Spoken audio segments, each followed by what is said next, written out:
السلام علیکم، میں امداد سمرو۔ اسلام آباد کا ماحول کافی کشیدہ سا ہے، تشویش، خوف، خدشات اسلام آباد کے ماحول پر چھائے ہوئے ہیں۔ کس چیز کا خوف ہے، کس چیز کے خدشات ہیں، اور وہاں پر اسلام آباد میں جو بڑی بڑی بیٹھکیں ہیں وہاں پر کیا سوچا جا رہا ہے، اور جو حالات ہیں ملک کے اس سے نکلنے کے لیے کیا آپشنز ہیں، کون کون سے راستوں پر، کون کون سے آپشنز پر غور کیا جا رہا ہے، اور پھر اگر حل نہیں ہوتا مسئلہ، اگر تناؤ کم نہیں ہوتا، کشیدگی کم نہیں ہوتی، تو پھر کیا خدشات ہیں جن خدشات نے سب کو پریشان کیا ہوا ہے، کیونکہ ماحول بہت پریشانی والا ہے اسلام آباد میں۔ میں جو باتیں کر رہا ہوں اس کا پس منظر D G I S P R کی پریس کانفرنس، اس پریس کانفرنس کے بعد تحریک انصاف کا جو سوشل میڈیا کا بریگیڈ ہے، یا سوشل میڈیا ٹرولز ہیں، یا عمران خان صاحب کے جو کی بورڈ واریئرز ہیں، ان کا مسلسل ایکٹیو ہو جانا، اور پھر تحریک انصاف کے اندر سے کوئی ایسی طاقتور اور توانا آواز کا سامنے نہ آنا جو اس ماحول کو ٹھنڈا کرنے کے لیے کردار ادا کر سکے، کیونکہ لڑائی چھڑ چکی ہوئی ہے، اور جب جب اس طرح کی لڑائی ہوتی ہے تب تب پاکستان کی تاریخ کم از کم 4 بار اس بات کی گواہی دیتی ہے، 4 گواہیاں، کہ عزیز ہم وطنوں ہو جاتا ہے۔ ماضی میں کشیدگی سیاسی جماعتوں کے درمیان ہوتی تھی، چاہے وہ ذوالفقار علی بھٹو شہید کے خلاف تحریک ہو، یا اس سے پہلے ایوب خان کا مارشل لا ہو، جس میں بغیر کسی خاص وجہ کے مارشل لا لگا لیا گیا ہے۔ اس سے پہلے جو پاکستان میں جو تھوڑی بہت جو ادارے تھے اس کو لپیٹ کر بیوروکریٹس اور فوجیوں نے قبضہ کر لیا تھا مملکت کے معاملات پر، لیکن باضابطہ آئین تو بنا 73 میں۔ اس کے بعد جو مارشل لا لگا وہ مارشل لا لگا تھا بھٹو شہید کے خلاف جو تحریک اٹھی تھی، سیاستدانوں کی آپس میں لڑائی تھی، کشیدگی تھی، اس کو جواز بنا کر جنرل ضیاء الحق سامنے آ گیا۔ پھر پرویز مشرف کا مارشل لا، نواز شریف کے خلاف تحریک، سیاستدان ایک دوسرے کے ساتھ دست و گریباں سے، مارشل لا لگ گیا۔ اس بار صورتحال تھوڑی سی ڈیفرنٹ ہے اور زیادہ خطرناک سمجھی جا رہی ہے۔ وہ یہ ہے کہ ایک پولیٹیکل پارٹی براہ راست، یا اس پولیٹیکل پارٹی کے جو قائد ہیں، بانی ہیں عمران خان صاحب، وہ براہ راست آرمی چیف کے ساتھ تصادم میں، ٹکراؤ میں، اور ان کے خلاف گفتگو کرتے ہیں، بیانات دے رہے ہیں۔ اب تو پی ٹی آئی والے یہ تک کہہ رہے ہیں کہ جس بیان کی بنیاد پر یا جس ٹویٹ کی بنیاد پر D G I S P R نے پریس کانفرنس کر کے عمران خان صاحب کو ذہنی مریض، ملک دشمن، غدار، سیکورٹی رسک، پتہ نہیں کیا کیا قرار دیا، یا پھر وہ لوگ جو پاکستان کو ڈیفالٹ کرنے کی باتیں کر رہے تھے، فوج جنگ نہیں لڑ سکتی وغیرہ وغیرہ کی جو باتیں انہوں نے کہیں کہ کتے بھونکتے رہتے ہیں، پریشان ہونے کی ضرورت نہیں ہے، یہ تک انہوں نے کہا۔ تو جو بنیاد بتائی جا رہی ہے کہ یہ ٹویٹ تھا عمران خان صاحب کا جس میں انہوں نے فیلڈ مارشل کو ذہنی مریض کہا، چیف آف ڈیفنس فورسز کو، اس کے بارے میں کہا جا رہا ہے کہ جی وہ جو عمران خان نے گفتگو کی تھی وہ تو پوری باہر آئی ہی نہیں ہے، انہوں نے جو اور زیادہ سخت گفتگو کی تھی، یعنی اتنی سخت گفتگو جو باہر جنہوں نے اپنا کیا کہتے ہیں فلٹر کر کے جو باہر لے کر آئے، ان کے پاس عمران خان صاحب نے اس سے کہیں زیادہ ان سے کہیں زیادہ خطرناک گفتگو کی تھی۔ اب ظاہر یہ لڑائی ہو گئی ہے براہ راست۔ اب پریس کانفرنس جو D G I S P R کی تو اس کے بعد ایک جو لوگ سمجھتے ہیں کہ معاملات کو کسی نہ کسی طرح حل ہونا چاہیے، اور حل کیسے ہوں گے، 2 ممالک کے درمیان جنگ ہوتی ہے، وہ بھی اس کا مسئلہ بھی مذاکرات کی ٹیبل پر حل ہوتا ہے، دنیا کی تاریخ بھری پڑی ہے۔ 2 قبائل کے درمیان تصادم ہوتا ہے، خون ریزی ہوتی ہے، مسئلہ مذاکرات کی ٹیبل پر حل ہوتا ہے۔ اب بھی کہا جا رہا ہے کہ جی مذاکرات کی ٹیبل کسی طرح بچھائی جانی چاہیے، سجائی جانی چاہیے۔ مختلف اوقات میں، مختلف ادوار میں بڑے بڑے معاملات کو مذاکرات کے ذریعے حل کرنے والی جو اسلام آباد میں بیٹھی کچھ سیاسی شخصیات سے میری اپنی ذاتی گفتگو ہوئی، پریشان اس لیے نہیں کہ اپنا حالات لڑائی کس نہج پر لے کر جائے گی. پریشانی ہے کہ مسئلے کا حل ہوتے ہوئے بھی اس طرف جایا نہیں جا سکتا. یعنی حل کیا ہے؟ مذاکرات. جایا کیوں نہیں جا پا رہا؟ کیونکہ میں نے کہا کہ جی آپ کیوں نہیں ایفرٹ کرتے. میں نے بڑے لیڈر سے ایک بات کی, میں نے کہا آپ کیوں نہیں ایفرٹ کرتے؟ آپ بٹھائیں سب کو, کہیں. انہوں نے کہا کہ کتنی بار ہم پہلے کئی بار کوشش کر چکے اسٹیبلشمنٹ کے ساتھ بیٹھ کر کہ جی ہم مذاکرات کے لیے کوشش کرتے ہیں, تحریک انصاف کو مذاکرات کے ٹیبل پر بٹھاتے ہیں, عمران خان صاحب کے ساتھ وہ بات کریں, اور اس کے بعد انہوں نے کہا کہ ٹھیک ہے آپ اگر مذاکرات کے ذریعے مسئلہ حل کر سکتے ہیں تو ہمیں کوئی مسئلہ نہیں ہے. تو ادھر سے مذاکرات کے لیے ہم کوششیں کرتے ہیں, ادھر سے عمران خان صاحب گالیاں دینا شروع ہو جاتے ہیں, عمران خان صاحب کا ٹویٹ شروع ہو جاتا ہے, یا جو مذاکرات کی کوشش کرتے ہیں لوگ عمران خان صاحب ان کو اپنے آپ سے کر دیتے ہیں دور. شاہ محمود قریشی دور ہو گئے, بیرسٹر گوہر جیسے لوگ جو مذاکرات کی بات کرتے ہیں ان کی کوئی نہیں سنتا پارٹی کے اندر. اور پھر نام مجھے گنوائے گئے, لاتعداد نام بھی گنوائے گئے, اور مجھے یہ بھی بتایا گیا کہ آپ کو یاد ہوگا کہ جب پنجاب کی اسمبلی توڑی تھی عمران خان صاحب نے اور کے پی کے کی, اور اس کے بعد جب انتخابات سپریم کورٹ چاہتی تھی کہ پنجاب کے انتخابات ہوں, یا پھر عمر عطا بندیال صاحب 58 بھی جاولک والا جو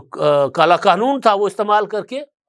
حکومت کو ڈکٹیٹ کر رہے تھے کہ قومی اسمبلی بھی توڑیں اور باقی 2 صوبائی اسمبلیاں بھی توڑیں اور انتخابات کی طرف جائیں, اور مجبور کیا تھا حکومت کو عمر عطا بندیال صاحب نے کہ جی جا کر مذاکرات کریں عمران خان سے. تو کہتے ہیں ہم نے مذاکرات کیے,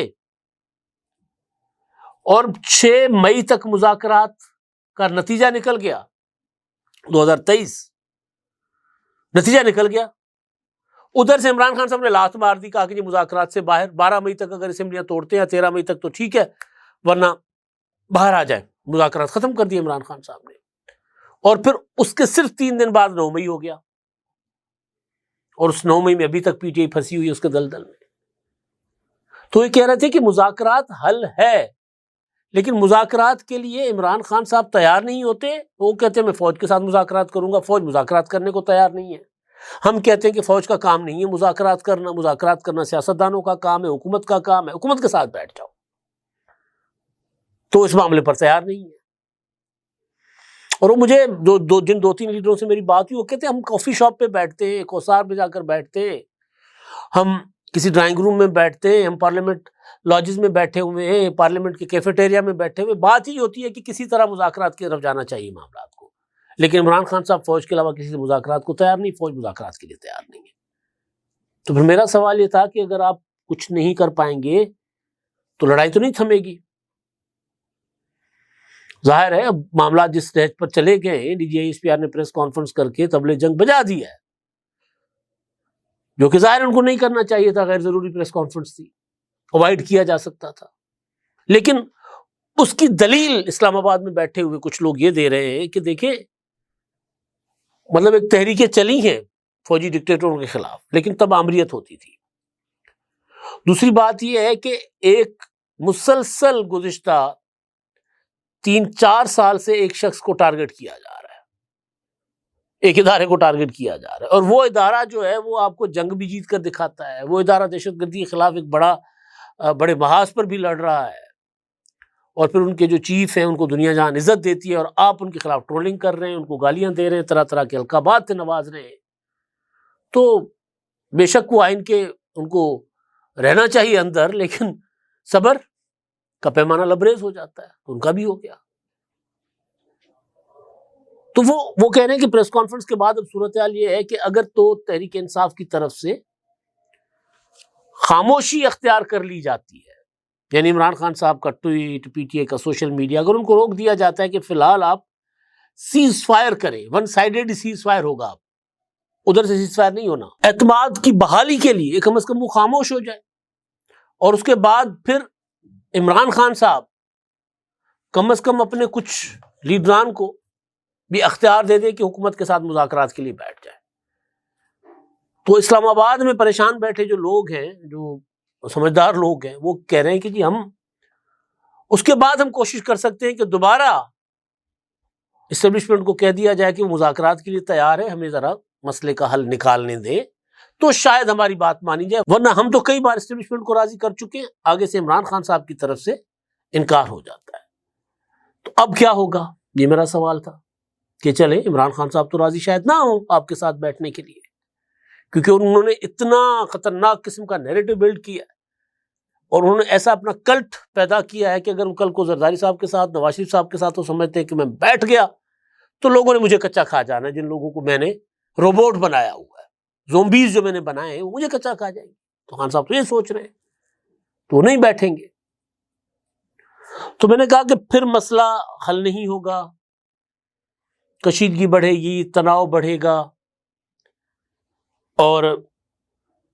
ماضی تو گواہ ہے کہ پھر مارشل لا لگتے رہے، تو کیا معاملات اس طرف جا سکتے ہیں؟ میرے اس سوال پر ایک انتہائی سینئر سیاستدان نے کہا کہ ہم امید کرتے ہیں کہ ایسا نہیں ہوگا، لیکن اب کچھ بھی ہو سکتا ہے۔ انہوں نے کہا کہ فوج کے اندر بھی اس چیز کا ادراک ہے کہ ہمیں اس نہج پر نہیں جانا چاہیے، کیونکہ بظاہر سسٹم تو چل رہا ہے، انویسٹمنٹ بھی تھوڑی بہت آ رہی ہے، آئی ایم ایف بھی قرضہ دے رہا ہے، ملک کا نظام چل رہا ہے، اس وجہ سے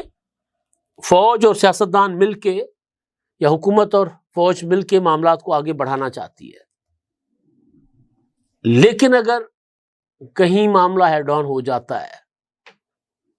اور عمران خان صاحب اسی طرح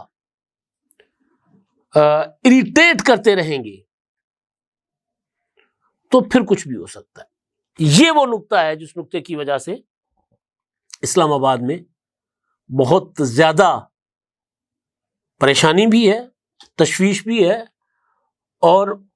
جو مل بیٹھتے ہیں لوگ آپس میں سنجیدہ، کچھ تو لوگ وہ ہوتے ہیں نا جو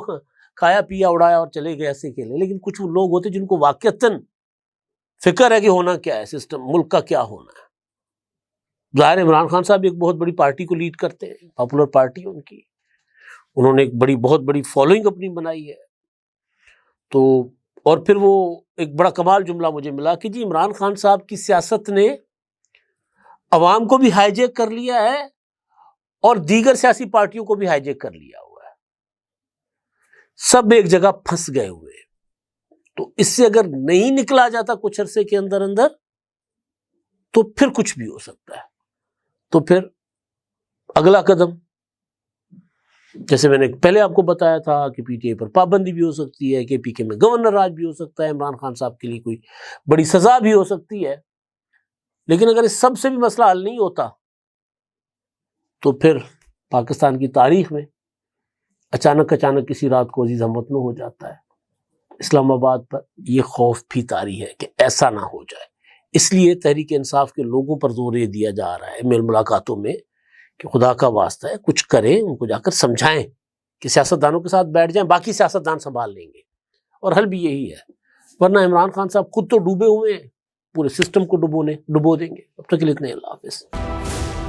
کیا آپ ایک بزنس اونر ہیں اور چاہتے ہیں کہ آپ کا برانڈ زیادہ سے زیادہ لوگوں تک پہنچے؟ ہمارے پاس ہے آپ کے لیے ایک بہترین موقع۔ ہمارے یوٹیوب چینل پر روزانہ ہزاروں لوگ ویڈیوز دیکھتے ہیں۔ یہ وہی لوگ ہیں جو باخبر، باشعور اور فیصلہ کرنے والے ہیں۔ اب آپ اپنے بزنس کو براہ راست ہمارے یوٹیوب چینل پر پروموٹ کر سکتے ہیں۔ پروڈکٹ پلیسمنٹ اور اسپانسرڈ سیگمنٹس کے ذریعے آپ اپنے برانڈ کو لاکھوں پوٹینشیل کسٹمرز تک پہنچا سکتے ہیں۔ تو دیر کس بات کی، آج ہی اپنے بزنس کو نئے لیول پر لے جائیں۔ For more information, call us 9233 8122 280.